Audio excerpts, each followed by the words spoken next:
Есть, поесть, доесть или съесть, может быть? Какая разница между всеми этими глаголами? Я попробую вам это показать.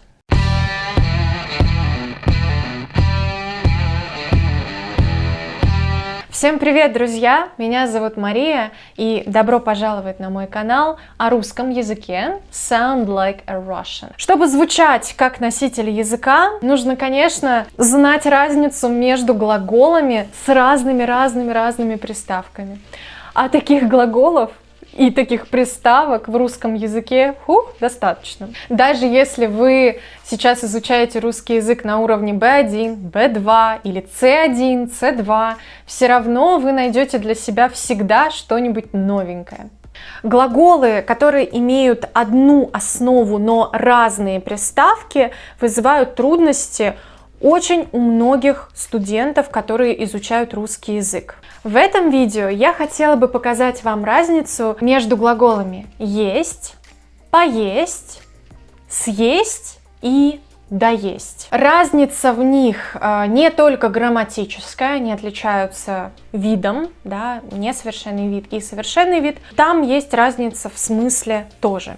В общем, давайте разбираться по порядку. Глагол есть – это глагол несовершенного вида, то есть он обозначает регулярное действие или продолжительное действие в настоящем, в будущем или в прошлом, в зависимости от того, как вы его будете употреблять. Глагол есть, слово есть, обозначает употреблять пищу.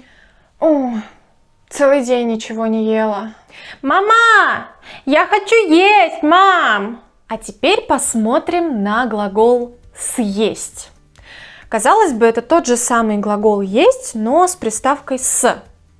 Что же нам добавляет эта приставка? Во-первых, меняется вид глагола. Теперь это глагол совершенного вида. Поэтому мы его не можем употребить в настоящем времени.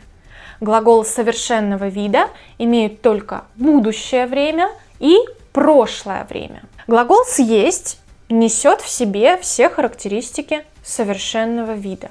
То есть он должен обозначать какой-то результат. Какой же это результат в данном контексте? У вас была какая-то еда, вы ее съели, и еды нет. Вот такой результат обозначает этот глагол. После глагола съесть вам обязательно нужен прямой объект. Мне кажется, я сейчас съем целых 2 бургера. Мам, я съела целую конфету. А что же тогда обозначает глагол поесть? Это тот же глагол есть, просто с приставкой по.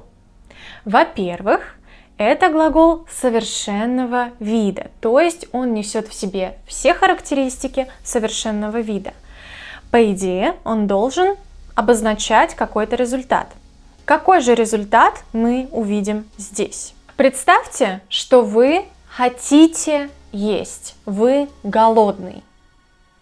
Вы поели и больше не хотите есть. Больше вы не голодный.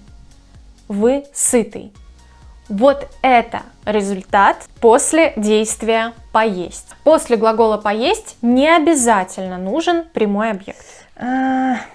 Нет времени, поем потом. Мама, я поела! А что тогда обозначает глагол доесть? Что нам дает эта приставка до?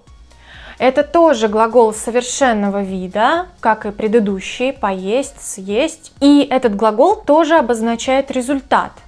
А именно, у вас была еда, вы доели эту еду, и теперь у вас нет еды. То есть чем же глагол «доесть» отличается от глагола «съесть»? Это действительно глаголы очень близкие по значению, но когда вы слышите или употребляете глагол «доесть», вы фокусируетесь на том, что вы доедаете до конца.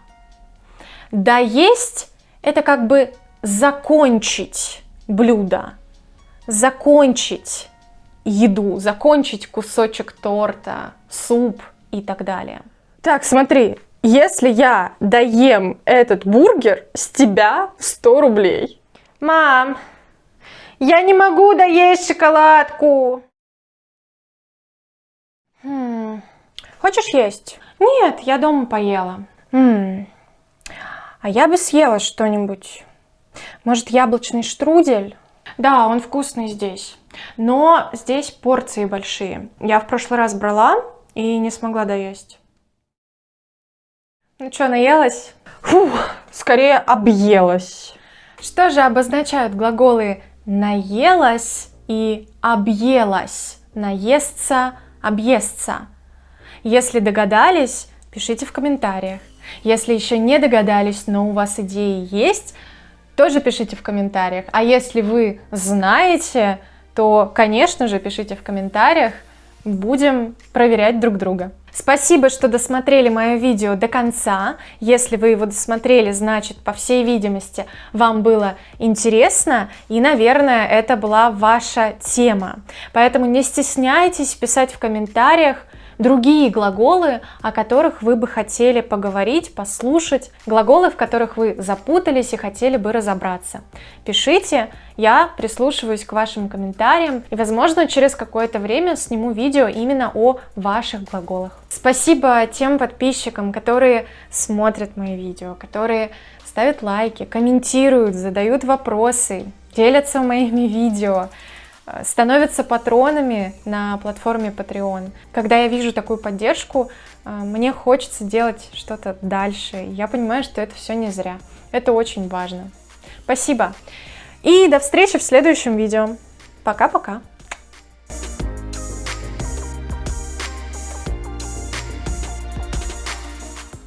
Мам, я не могу доесть шоколадку. Много. Будешь ты? Буду. Все.